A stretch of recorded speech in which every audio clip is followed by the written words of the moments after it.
ভেলায় ভাসিয়ে দেওয়া হলো সাপের ছোবলে মৃত শিশুর দেহ। চাঞ্চল্য সুতিতে ফুল সাজানো কলার ভেলা, তাতে শুয়ে নাবালিকা। নদীর জলে ভাসিয়ে দেওয়া হয়েছে তাকে। জানা গিয়েছে, সাপের কামড়ে মৃত ওই নাবালিকার শরীর সৎকার না করেই ভাসিয়ে দেওয়া হয়েছে নদীর জলে।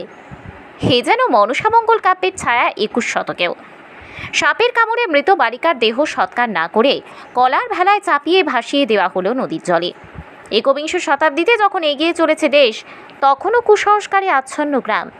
সাপের ছোবলে মৃত্যু হওয়া এক শিশুকন্যার দেহ ভেলায় ভাসিয়ে দেওয়ার ঘটনায় রীতিমতো শোরগোল সৃষ্টি হয়েছে মুর্শিদাবাদের সুতিতে। জানা গিয়েছে, সুতি থানার কানাইঘাট এলাকার বাসিন্দা কবিতা মণ্ডল, বয়স 10 বছর। ওই শিশুকন্যাকে সাপে কামড় দেয়। তৎক্ষণাৎ পরিবারের লোকজন স্থানীয় এক ওঝার কাছে নিয়ে গেলেও সুস্থ না হয় তড়িঘড়ি তাকে জঙ্গিপুর হাসপাতালে নিয়ে যাওয়া হয়। কিন্তু তার আগেই ওই শিশুকন্যার মৃত্যু হওয়ায় তাকে ঘুরিয়ে নিয়ে এসে কানাইঘাটে ভাগীরথী নদীতে ভেলায় ভাসিয়ে দেওয়া হয়। আর যা ঘিরেই রীতিমতো শোরগোল সৃষ্টি হয়েছে। মৃতের বাবা আফুল মণ্ডল জানিয়েছেন, চোখের সামনেই সাপে কামড় দেয়। বাড়িতে মনসা পুজো হয় আর মাঝে মাঝে ভর হতো মায়ের। আমাদের বিশ্বাস ছিল, সাপে কামড় দিলে, ভেলায় ভাসিয়ে দিলে ফিরে আসবে আমাদের মেয়ে। পরিবারের অন্য সদস্য ভরতী মণ্ডল জানিয়েছেন, সাপে কামড় দিলে আমাদের রীতি আছে গঙ্গার ভেলায় ভাসিয়ে দেওয়া হয়। আমাদের আশা আবার ফিরে আসবে। অন্যদিকে পেশায় স্কুল শিক্ষক প্রলয় চ্যাটার্জি, তিনি ফারাক্কা থেকে ছুটে যান সুতিতে। পরিবারের সদস্যদের সঙ্গে কথা বলে কুফল সম্পর্কে অবগত করা হয়।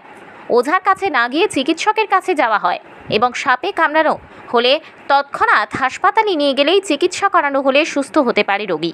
এবং প্রলয় চ্যাটার্জি, তিনি পরিবারের সদস্যদের বোঝানো হলে পরিবারের সদস্যরা সুতি থানায় লিখিত অভিযোগ জমা দেন।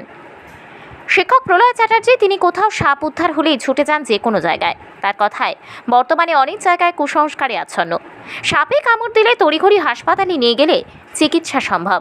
ভেলায় ভাসিয়ে দিলে কখনোই ফিরে আসবে না সেই মানুষ।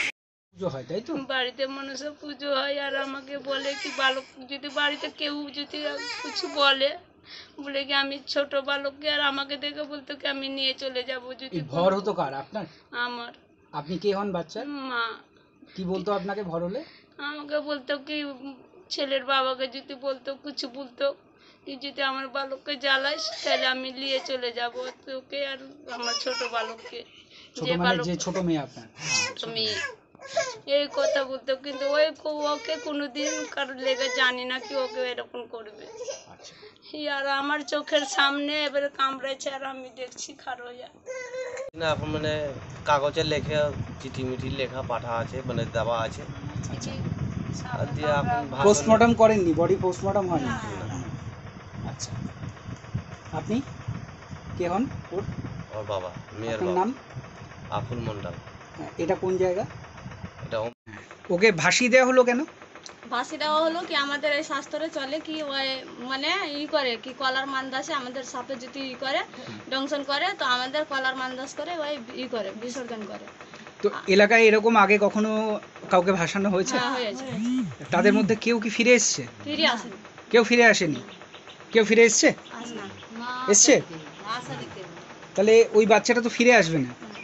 আসবে কি না এখন তো আমরা বলতে পারবো না। আমরা মানে যেটা চলছে সেটাই করেছি।